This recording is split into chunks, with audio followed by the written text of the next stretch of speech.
ജയറാം ഇതുവരെ നല്ല വേദിയിൽ നല്ല കഥകൾ പറഞ്ഞ് നമ്മളെല്ലാവരും രസിപ്പിക്കുന്നയാളാണ്.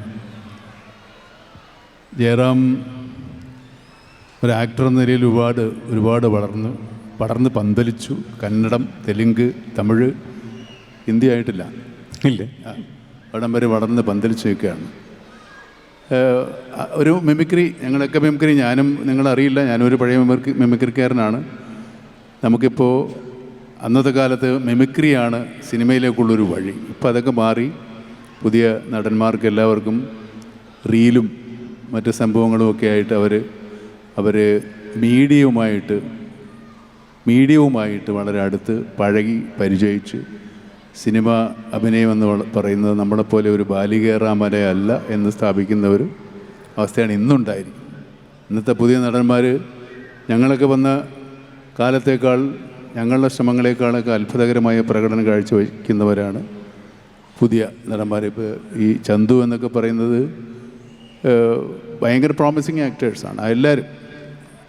ഈ തലമുറകൾ ഇവിടെ ശരിക്കും പറഞ്ഞാൽ ഈ 10 കൊല്ലം എന്ന് പറഞ്ഞ് അത്രയും കൂടുതൽ കൊല്ലങ്ങളില്ലെങ്കിലും ഈ ഓരോരോ ജനറേഷൻ, ആസിഫ് അലി ആയാലും ശരി, ചന്തു ആയാലും ശരി, കുഞ്ചാക്കോ ബോബനായാലും ശരി, ജയറാമായാലും ശരി, ഞാനായാലും ശരി എന്ന് ഞാൻ പറയുന്നില്ല, ഞാനായാലും ഈ സിനിമ എന്ന് പറയുന്ന കലയെ അതിയായി സ്നേഹിച്ചിട്ട്, അത്യധികം സ്നേഹിച്ച് മോഹിച്ച് വന്നവരാണ്. ഒരുപാട് പേര് ഇനി വരാനുണ്ട്. ഏതായാലും വന്നവരെല്ലാവരും നല്ല നടന്മാരുമാണ്, നല്ല നടികളുമാണ്, നല്ല അഭിനേതാക്കളാണ്. മൊത്തത്തിൽ പറഞ്ഞ അല്ലേ, നല്ല അഭിനേതാക്കളാണ്. വളരെ സന്തോഷം തോന്നുന്നുണ്ട്. ചിലപ്പോൾ ഈ കുട്ടികളുടെയൊക്കെ പ്രകടനം കാണുമ്പോൾ നമുക്ക് അസൂയ തോന്നുന്നുണ്ട്. അവരുടെ പ്രായത്തിലൊന്നും ഇത്രയും നന്നായിട്ട് അഭിനയിക്കാൻ എന്നെക്കൊണ്ടൊന്നും സാധിച്ചിട്ടില്ല. ഞാനൊക്കെ ഈ പറഞ്ഞ പോലെ കാലപ്പഴക്കം കൊണ്ട് പരിചയിച്ചാണ് പിന്നെ കുറച്ചെങ്കിലും ഭേദമായത്. അവരൊക്കെ വരുമ്പോഴേ നല്ല നടന്മാരുണ്ട്. വളരെ സന്തോഷമുണ്ട്. അവരെയൊക്കെ നമ്മൾ പ്രേക്ഷകർ സന്തോഷപൂർവ്വം സ്വീകരിക്കുന്നുണ്ട്. എല്ലാവർക്കും നല്ല ഭാവി നേരുന്നു, അല്ലേ? നന്നായി വരട്ടെ. ജയറാമിന് എന്തെങ്കിലും ഭാവി വരാനുണ്ടോ ഇനി? അല്ല, ഞാൻ പറഞ്ഞ കഥയിൽ ഒരു സത്യസന്ധതയില്ലേ? കഥയിൽ സത്യസന്ധതയുണ്ട്. കഥയിൽ സത്യസന്ധതയുണ്ടോ എന്ന് ചോദിച്ചാൽ അതെങ്ങനെ? കഥ ഈസ് കഥ. കഥ എപ്പോഴും കഥയല്ലേ? സത്യമാണോ? കഥയാണോ സത്യം? സത്യമാണോ കഥ? ഒരു 75%. 75% കഥ. പക്ഷേ കാറ്റടിച്ച് പറന്നുപോയത് അന്നല്ല. ഞാൻ എൻ്റെ ആദ്യത്തെ ഗൾഫ് ഷോയ്ക്ക് വന്നപ്പോൾ, അന്നെനിക്ക് പ്രസംഗിക്കുകയോ അങ്ങനെ പരിചയമൊന്നുമില്ല. സ്റ്റേജും വലിയ പഴക്കമുള്ള ആളല്ല. ഇതുപോലെ വന്ന് നിന്ന് പ്രസംഗിക്കുകയാണ്.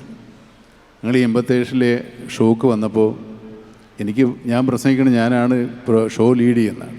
അപ്പോൾ ശ്രീനിവാസൻ എനിക്ക് കുറച്ച് പ്രസംഗം എഴുതി തന്നു, കടലാസിലാണ്. അപ്പോൾ ഈ പ്രസംഗിക്കുന്ന ഈ പോഡിയത്തിൻ്റെ അവിടെ വെച്ചിട്ടാണ് ഞാൻ പ്രസംഗിക്കുന്നത്. ഈ വേദിയും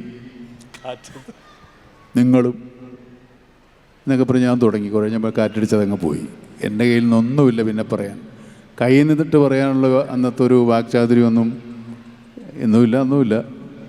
പക്ഷേ ആളുകളൊന്നും പറഞ്ഞില്ല. കാരണം ഈ ഞങ്ങളെപ്പോലെയുള്ള പുതിയ നടന്മാരെയൊക്കെ ആളുകൾ ഗൾഫിൽ ആദ്യം കാണുന്നതുകൊണ്ട് അവരങ്ങ് ക്ഷമിച്ചു. ആ ക്ഷമയൊക്കെ ഇപ്പോഴും ഉണ്ടല്ലോ, അല്ലേ? ആർക്കും അത് പോയിട്ടില്ലല്ലോ. സന്തോഷം. ഈ സായാഹ്നം എല്ലാവരും സന്തോഷമായിട്ട് കൊണ്ടാടുക. ജയറാം തമിഴ്, തെലുങ്ക്, കന്നഡ, ഇടയ്ക്ക് മലയാളമൊക്കെ അഭിനയിക്കണം. നന്നായി വരട്ടെ.